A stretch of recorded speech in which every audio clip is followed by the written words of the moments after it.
በተተካካ በሰራው ቁጥር ሙሐከዛ እንደዛው ነው የሚሆነው። لذلك بارك الله فيكم መጥፎ ነገር አናስተምር ለልጆችም ሆነ ለሰውም ሆነ ማለት ነው።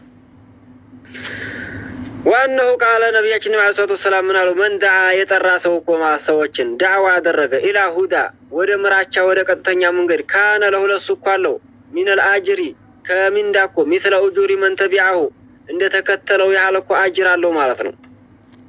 በተከተሉት ያህል አጅር አለው። የተወለደ የተተካ በሄደ ቁጥር አጅር አለው ይላሉ ነብያችን አለይሂ ሰላቱ ወሰለም።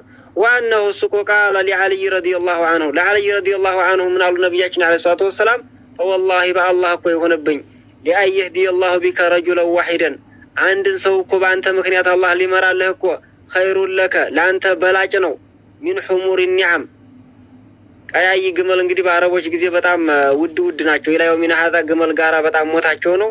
አላ ሐሰብ ይላል ነብያችን አለይሂ ሰላቱ ወሰለም ለአንተ በጣም በላጭ ነው ማለት ነው።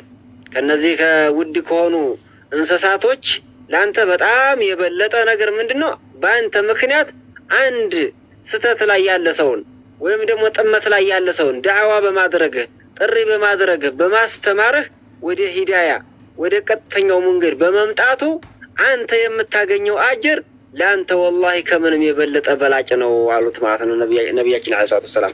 لذلك بارك الله فيكم فلنتسابق الى هذا الخير ወደዚህ መልካም ነገር እንሽቀዳደም ሰውን እንጣራ ወደ መልካም ነገር ማለት ነው።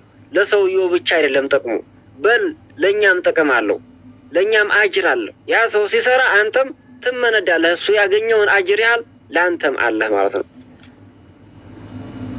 እና ስለዚህ ኢማሙ ነወዊ እንግዲህ ይህን ኪታብ እንደዚህ አድርገው ኹጥባውን ጀምረውታል። አላ ሐሰቢል ሐል ወደ ኪታቡ ርዕስ እንገባለን ማለት ነው ኢንሻአላህ።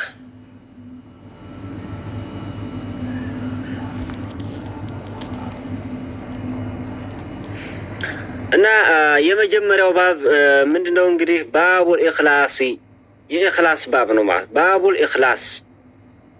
ኢኽላስ ብሎ ማለት ጥርት ማድረግ ከቀልብህ የምትሰራውን ዒባዳ አምልኮት ማለት ነው። የምትሰራውን አምልኮት ጥርት ማድረግ ለአላህ ሱብሓነሁ ወተዓላ ማለት ኢኽላስ ይባላል። ወኢሕዳር ኒየቲ ኒያን ደግሞ እንግዲህ ማቅረብ መነየት ማለት ነው። የምትሰራውን ዒባዳ መነየት ይህ ንያ ይባላል። ፊ ጀሚዕል አዕማሊ በማንኛውም ስራ ማለት ነው። ዓመልና ፊዕል ይለያያል አላ ሐሰብ ሉጋ። ዓመል ብሎ ማለት ለሁሉም ያጠቃልላል። ሰዋኡን ካነ ሚን ቀውሊን በንግግር በምላስ የምትናገረው ሊሆን ይችላል። አው ቢልጀዋሪሒ በአካላቶች የምትሰራውንም ሊሆን ይችላል። አው ቢልቀልቢ በቀልብህ ኢዕቲቃድ የምታደርገው ሊሆን ይችላል። ዓመል የሚለው ይህን ሁላ ይጠቀልላል ማለት ነው። ወልአቅዋሊ ከንግግርም አልባሪዘቲ ይፋ ከሆነች ማለት ነው። ወልኸፊየቲ ድብቅ ከሆነችውም በማንኛውም ስራ ኢኽላስና ንያ እነዚህ ሁለቱ ሸርጥ ናቸው ለዒባዳ ማለት ሸርጥ ናቸው። ኢኽላስም ሸርጥ ነው፣ ንያም ሸርጥ ነው። ንያ ከሌለበት ማንኛውም ስራ ትርጉም የለውም። ኢኽላስም ምንድነው ሸርጥ ነው ማለት ነው። እንግዲህ አላህ ሱብሓነሁ ወተዓላ ምን ይላል ይሄን ነገር ሲያወራ ወይም ስለዚህ ነገር ሲናገር ወማ ኡሚሩ አልታዘዙም ኢላ ሊያዕቡዱላህ አላህን ሊያመልኩ ቢሆን እንጂ ሙኽሊሲነ ለሁ ለአላህ እኮ ጥርት ያደረጉ ሲሆኑ ለይሰ ሊሩእያ ወላ ሊሱምዓ ወላ ሊቀብር ወላ ሊሐጀር ወላ ሊወልይ ወላ ሊነቢይ ወላ ሊመለክ ካኢንም መንካን ማንኛውንም ስራ ስትሰራ የአላህን ውዴታ የአላህን ወጅህ ቀስድህን አሳብህን ንያህን ወደ አላህ ሱብሓነሁ ወተዓላ ጥርት አድርገህ ለሱ ውዴታ ብቻ እሱን ፈርተህ ብቻ የምትሰራው መሆን አለበት ማለት ነው። ለሁ ዲን ማለት ዲን ማለት አይል ዓመል ስራን ማለት ነው። ሰዋኡን ካነ አስሶላት አው ዘካ አው ልሐጅ አው ካኢነ መን ካን ሚን ልእሙር አልኸይራት ማንኛውንም መልካም ስራ ስትሰራ ምንድነው ለአላህ ሱብሓነሁ ወተዓላ ጥርት አድርገህ ማለት ነው። ቢሑቢሂ ወኸውፊሂ ወረግበቲሂ ወረህበቲሂ ሑነፋአ ማለት አይማይሊነ ማለት ነው። የዘነበሉ የሆኑ አን ኩሊ ማ ሲወላህ ከአላህ ውጭ ካለ ነገር በሙሉ ሚነ ሽርኪ ከሽርክ እኮ ወደ ተውሒድ ከባጢል ወደ ሐቅ የዘነበሉ ሲሆኑ ማለት ነው። ወዩቂሙ ሶላተ ወዩቂሙ ሶላተ ማለት ሶላትን ደግሞ እንደዚሁ ቀጥ አድርገው ሊሰግዱ በትክክል ማለት ነው። ወዩእቱነ ዘካተ ዘካንም ደግሞ ለሚገባ ሰው እንግዲህ ሊሰጡ ማለት ነው ከሚገባው ቁጥር። ወዛሊከ ይህ እኮ ዲኑል ቀይማ ቀጥ ያለው ዲን ጥሩ የሆነው ዲን ያኒ ኃይለኛ የሆነው ዲን ይሄ ነውና ማለት ነው። እና አላህ ሱብሓነሁ ወተዓላ ኢኽላስ እንድናደርግ ያዘናን፣ እንደዚሁ ደግሞ ሶላት እንድንሰግድ ዘካ እንድናወጣ በዚህ በሱረቱል በይና በሚገኝ አንቀጽ ተናግሯል ማለት ነው። ወቃለ ተዓላ አላህ ሱብሓነሁ ወተዓላ ምና ለየናል አላህ እኮ የለም አይፈልግም አያገኝም ልሑመሃ ስጋውን ወላ ዲማአሃ ደሟንም ወላኪን ነገር ግን የናሉሁ ተቅዋ ነው የሚያገኙ። አላህን ሱብሓነሁ ወተዓላ ፈርተህ የምትሰራው ቀልብህ ነው እንጂ እንግዲያ ምንድን ነው አንተ አካልህ መንጎበስህ እንትና ምን ማለትህ ወይም ደግሞ ማረትህ ወይም ደግሞ ገይር ዛሊከ ለይሰ ሀከዛ በል ተቅዋ ነው እዚህ ልብህ ላይ የምታደርገው ነገር ነው። አማ ፊ ዛሂረን የምታደርገው እንቅስቃሴ ውስጥህ ጋር አብሮ ተቅዋ ጋር ያኒ ኢኽላስ ጋር አብሮ ካልተገናኘ ፈለይሰ ለሁ ፋኢዳ ትርጉም የለውም ማለት ነው። لذلك فلا بد من إخلاص ማንኛውም ሰው ዛዕም ስናደርግ ስንል በቀው ነገር ይሰራል። ይሄ ነው ጮሌ መሆን የፈለገው። አማ الدنيا هذه ያጣህ ብታጣ እንትን ያልክ ብታል فلا بد أن تفارقها بالموت በሞት ላይ ያያታለህ ማለት ነው። ولذلك فزهدوا في هذه الدنيا بارك الله فيكم አትሰቡ አትጨናነቁ ከዛሬ አልፎ ተርፎ ለነገ ያ አህባቢ እኛ ነገር በችም በዚህ ሰዓት ታውቃላችሁ ብዙ አይነት ነገር ነው ቆጥረን ያዝነው ነገር ግን ያን አልጠቅመን ብሎ ገና ለነገ የሚሆነውን ነገር በማሰብ ከብዙ ነገር የምንደርስ ሰዎች አለን። ፈነንተ ቢባረከላህ هذه من عقوبة الله ይህ አላህ Subhanahu Wa Ta'ala ቅጣት ነው። ከዛሬ አልፎ ስለነገ እንድንጨነቅ በዚህ ጉዳይ ደግሞ አገራችንን ወይም ደግሞ አኺራችንን እንድንረሳ ያደርግ ነገ ማሰብ አኺራ ነው። ነገ የሚባል ሐሳብ ከፈለጋችሁ ለነገ ማሰብ ከፈለጋችሁ ስለ አኺራ አስቡ። تعال الموضوع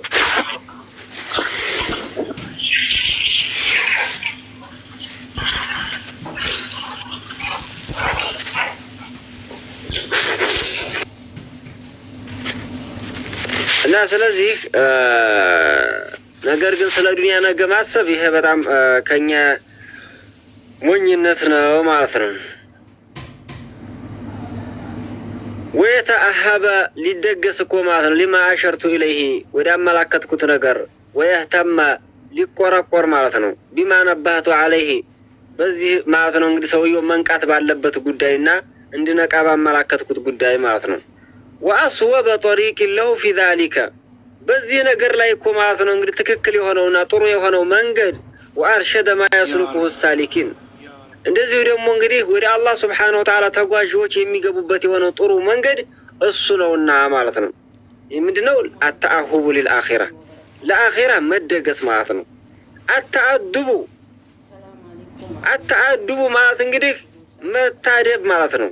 ቢማ ሶሐ በተገኘ ማለት ነው ነብይና ሰይድ الأولين والآخرين ከነብያችን አለይሂ ሰላቱ ወሰለም የመጨረሻዎቹም የመጀመሪያዎቹም ዋና የሆኑትኝ ነብያችን አለይሂ ሰላቱ ወሰለም ከነሱ በተገኘ አደብ ስነ ምግባር በዛ ጉዳይ መላበስ ማለት ነው። ስነ ምግባር አለው ዲነል ኢስላም ያ አህባቢ። በዚህ ሰዓት እኛ የተቸገረው ነገር ምንድነው? ነዓማ አንሁ መየተሰማ ቢልኢስላም ብዙ ነው። እኔ ሙስሊም ነኝ የሚለው ብዙ ነው። አማ ፊል አኽላቅ ወልአደብያት የዲነል ኢስላም አደብ የለውም። የዲነል ኢስላም ደግሞ እንደዚህ ጸባይ ባህሪ የለው። በቃ በዚህ ሰዓት በጣም አስቸጋሪ ሆነናል እኛ ሰዎች ማለት ነው። አደባችን አኽላቃችን በጣም ከእስላም የወጣ ነው ማለት ነው ሁለመናው። ለذلك በዚህ ተአዱ ማድረግ ይሄ በጣም አሳሳቢና አስፈላጊ የሆነ ነገር ነው ማለት ነው። واكرم السابقين اللاحقين صلوات الله وسلامه عليه وعلى سائر النبيين وقد قال الله تعالى الله سبحانه وتعالى من بلان وتعاونوا تبابروا تغاغزوا على البر بملكامنا والتقوى الله سبحانه وتعالى بمفرات ላይ ማለት ነው። لذلك በመልካም ስራ ተጋገዝ ከወንድምህ ጋር ከሙስሊም ወንድምህ ጋር ከጎረቤትህ ጋር ከማንኛውም ከቤተሰቦች ጋር ማለት ነው። እንደዚሁ በተቅዋ አደራ ተባባል። ተቅዋ አላህን ፍራ በመባባል እንጂ በሌላ ነገርማ وقد صح እንደዚሁ ደግሞ ማለት ነው እንግዲህ ሶሒህ ሆኖ ተገንቷን عن رسول الله صلى الله عليه وسلم ከነብያችን አለይሂ ሰላቱ ወሰለም ዘንድ أنه ነብያችን እኮ صلى الله عليه وسلم قال والله الله እኮ في عون العبد ባሪያውን በማገዝ ላይ ነው። ما كان العبد في عون اخيه አንድ ሰው ባሪያውን በማገዝ ላይ ባለበት ሰዓት አላህም ሱብሓነሁ ወተዓላ ያግዘዋል። لذلك በንግግር ሊሆን ይችላል፣ በስራ ሊሆን ይችላል፣ በጊዜ ሊሆን ይችላል፣ በቦታ ሊሆን ይችላል። ሙስሊም ለሙስሊም፣ ቤተሰብ ለቤተሰብ፣ ማንኛውም ሰው ጋር እንግዲህ ጓደኛ ለጓደኛ፣ ጎረቤት ለጎረቤት መተጋገዝ ይሄ የዲን ኢስላም አኽላቅ ነው ማለት ነው። በተለይ ወንድምነት በእስልምና የተገናኛችሁ ሰዎች አትጠላሉ። አልሙእሚን ከጀሰዲ ዋሂድ ነው ማለት ነው። طيب ዋናው ቃል ነብያችን መሐመድ ሰለላሁ ዐለይሂ ወሰለም ብለዋል፣ መን ደለ ያመላከተኩ አላ ኸይሪን በመልካም ስራ ማለት ነው፣ ፈለሁ ለሱኩ አለው ሚስለ አጅሪ ፋዒሊሂ ልክ እንደሰራው ሰውዬ አጅር ለሱም አለው ማለት ነው። የዛኛው አጅር ሳይጎል ልክ አንድ ሰው አንተ ወንድምህን በመልካም ስራ አዘው ያ ወንድምህ ከሰራ ልክ እሱ እንደሚያገኘው ስራ አንተም አጅር አለ። እሱ የሚያገኘውን አጅር ያህል አንተም አጅር አለ። ለምንድን አንተ ስለሆንክ ያመላከትከው ማለት አየህ። አንተ ባልሰራኸው ስራ ሌሎች በሰሩት ስራ የምታገኘው አጅር ይሄ ነው። لذلك አንደኛው ምንድነው ሰውየው ከሞተ በኋላ መልካም ስራው ቀጣይ የሚሆንበት ነገር አንደኛው ምንድነው ረጁሉን علم العلم ወይም ቁርአን ያቀራ ሰው ወይም ዕውቀትን ያስተማረ ሰው። ቁርአን አቅርተህ ከሞትክ ዕውቀትን አስተምረህ ከሞትክ ሰዎች በዚያ መልካም ስራ እየሰሩ በሄዱ ቁጥር ትውልድ በተተካካ ቁጥር አንተ ሞተህ ቀብር ላይ ሆነህ አጅር ታገኛለህ ማለት ነው። ለምንድን አንተ ባስተማርከው ትምህርት ስለሆነ ያ ነገር ለሚያስተነትኑ ሰዎች ነው አላህ ሱብሓነሁ ወተዓላ። አያችሁ ይሄ ሁሉ ሌሊትና ቀን መተካካቱ፣ ሙቀትና ብርድ መሆኑ፣ ድርቅና እንትና መሆኑ፣ ይሄ ወራት መቀያየሩ፣ ይሄ ማንኛውም ነገር እኮ ለሰው ልጅ ተዝኪራ ነው። ተዝኪራ ሊኡሊል አልባብ ሊኡሊል አብሳር። ለነዚህ ሰዎች አላህ ሱብሓነሁ ወተዓላ ይሄ ማስተንተኛ አድርጎ ነው አላህ ሱብሓነሁ ወተዓላ ይሄን ነገር ያደረገው ማለት ነው። لذلك ነቃ እንበል ማለት ነው። والآيات في هذا المعنى كثيرة وزنوا بزي معنى يالا قداي معنا. لذلك فأنشد يقول إمام النووي من يلالو إن لله عبادا فطنا لله كباري وچالو